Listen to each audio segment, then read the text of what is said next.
চাঁপাইনবাবগঞ্জের শিবগঞ্জ সীমান্তে বিএসএফ এর গুলিতে হাবিল নামের এক কৃষক আহত হয়েছে। তিনি শিবগঞ্জ থানার তেলকুপি গ্রামের বাসিন্দা। গুলিবিদ্ধ হাবিলের স্বজনরা জানায়, ভোর 4টায় গম খেতে পানি দিতে যায় নাবিল। এ সময় ভারতীয় বিএসএফ শট গানের গুলি ছুড়লে পিঠে গুলিবিদ্ধ হন তিনি। স্থানীয়রা তাকে উদ্ধার করে চাঁপাইনবাবগঞ্জ সদর হাসপাতালে নিয়ে যায়। পরে উন্নত চিকিৎসার জন্য রাজশাহী মেডিকেল কলেজ হাসপাতালে পাঠানো হয় তাকে।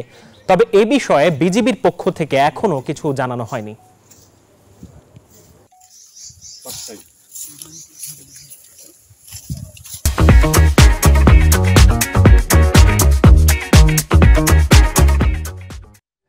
মাহমুদুল আজ সকাল 11:30টার দিকে আহত সেই কৃষককে রাজশাহী মেডিকেল কলেজ হাসপাতালে নিয়ে আসা হয়েছে। সেখানে জরুরি বিভাগের চিকিৎসকরা তাকে 2 নম্বর ওয়ার্ডে পাঠিয়েছেন। আমরা চিকিৎসকদের সাথে কথা বলেছি, তারা জানিয়েছেন যে তাকে 2 নম্বর ওয়ার্ডে ভর্তি করা হয়েছে। সেখানে শারীরিক অবস্থা পরীক্ষা নিরীক্ষা করে তাকে অপারেশন থিয়েটারে নেওয়া হবে। তবে এখনও তার শরীরে যে গুলিবিদ্ধ যে গুলিটি আছে সেটি কিন্তু এখনো বের করা সম্ভব হয়নি।